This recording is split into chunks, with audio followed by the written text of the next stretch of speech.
Donc je suis Jean-Luc Barada, le président et le cofondateur du compte CO2, qui est un compte qui permet de récompenser tous les ménages et toutes les entreprises qui parviennent à réduire leurs émissions de CO2.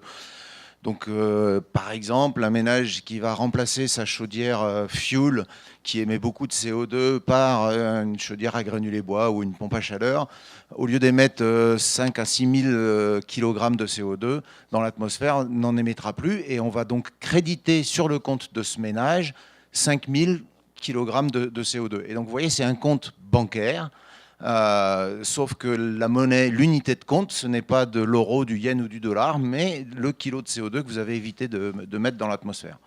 Donc ça fonctionne aussi si vous remplacez votre deuxième voiture, donc 92% des ménages là, ruraux que nous sommes ont en général deux autos. Si vous remplacez la deuxième auto, qui est une petite voiture qui vous sert à amener les enfants à l'école, à aller au travail et à rentrer le soir, approximativement, ça marche très bien avec une voiture électrique. En moyenne, vous évitez les émissions de 2000 kg de CO2 et donc vous recevez 2000 kg de CO2 sur votre compte tous les ans pendant 10 ans. Voilà. Et donc ça, c'est un calcul qui est fait, et donc qui a été agréé par l'ONU et l'État français. Donc c'est vraiment fait dans le cadre de ce qui s'appelait avant le protocole de Kyoto et ce qui s'appelle désormais l'accord de Paris. Donc ça marche pour une entreprise, ça marche pour un ménage. Alors, une fois que votre compte est plein de CO2, la question est de savoir qu'est-ce que vous en faites. Et alors, on propose deux options. La première, c'est que vous allez pouvoir dépenser ce CO2 auprès de partenaires. Donc, par exemple, à Brest, vous pouvez aller au Quartz et payer certains billets entièrement avec vos CO2 économisés. Vous pouvez louer une voiture chez Europcar. Avec la société Financo, qui est une banque, et la société Amzer, qui est un fabricant de pompes à chaleur, vous pouvez emprunter 10 000 € pour remplacer votre chaudière au fioul par une pompe à chaleur et vous ne rembourserez sur 4 ans que 9 800 € et 16 000 CO2. C'est-à-dire que vous allez rembourser en euros moins que ce que vous avez emprunté. Donc c'est un prêt à taux d'intérêt négatif. C'est ce qu'on appelle un financement innovant pour la transition écologique. Voilà. Donc vous pouvez comme ça dépenser votre CO2 auprès de certains partenaires qui acceptent cette nouvelle monnaie. La deuxième option, vous pouvez aussi revendre et donc convertir vos CO2 en euros en revendant vos économies de CO2 à des entreprises qui veulent effacer de façon volontaire leurs émissions de CO2. À titre d'exemple, La Poste, comme ça, quand vous achetez les enveloppes vertes, il y a marqué neutre en CO2, donc ils ont effacé leurs émissions de CO2, ils achètent 720 000 tonnes de CO2. Donc, une entreprise ou une collectivité peut décider d'effacer ses émissions de CO2. Et ce qui est très intéressant, c'est qu'elle va pouvoir le faire en achetant du CO2 auprès de ses clients et d'entreprises et de ménages qui ont réduit leurs émissions de CO2 en France. Donc, elles donnent de la valeur au CO2 et elles incitent tout le monde à migrer vers une économie sobre en CO2. Et le cas particulier qui est très intéressant, c'est qu'une entreprise peut bien entendu acheter ses économies de CO2 à son propre personnel, donc à ses salariés, à ses collaborateurs.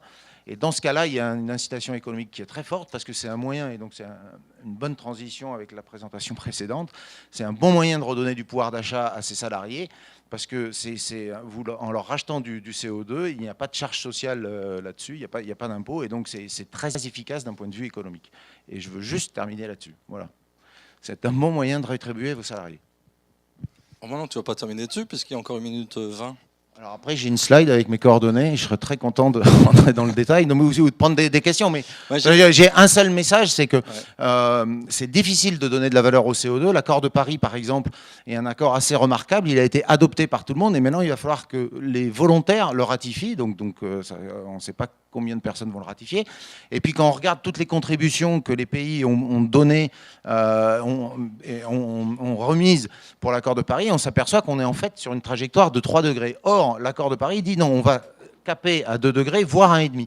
Et donc, il va falloir qu'il y ait des pays, de façon volontaire, qui accélèrent leur réduction d'émissions de CO2. Et la seule façon de faire ça, c'est qu'il y ait un prix au CO2 et qu'il y ait une incitation économique. Et l'outil monétaire est absolument adapté à ça, puisque c'est ce qui est un outil qui est utilisé par tout le monde tous les jours.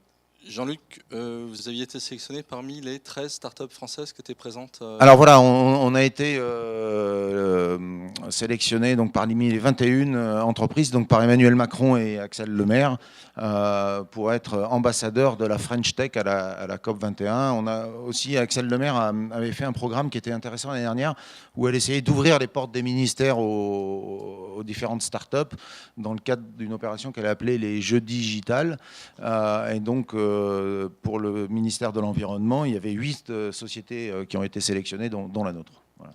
Et tu es agréé, enfin Compte CO2 est agréé par l'ONU depuis quand? Alors, on a reçu un agrément de l'État en 2012, justement sur la méthode de calcul des réductions d'émissions de CO2 et du crédit qu'on met sur le compte CO2. Parce qu'en fait, d'un point de vue technique, quand on crédite 2000 CO2 sur le compte d'un ménage ou d'une entreprise, c'est le quota carbone de la France que la France a obtenu en ratifiant Kyoto qu'on met sur le compte de l'entreprise. Donc, il y a un vrai lien avec l'État et c'est pour ça que la monnaie a beaucoup de sens et elle est assez forte. Merci, sous vos applaudissements, comme disait...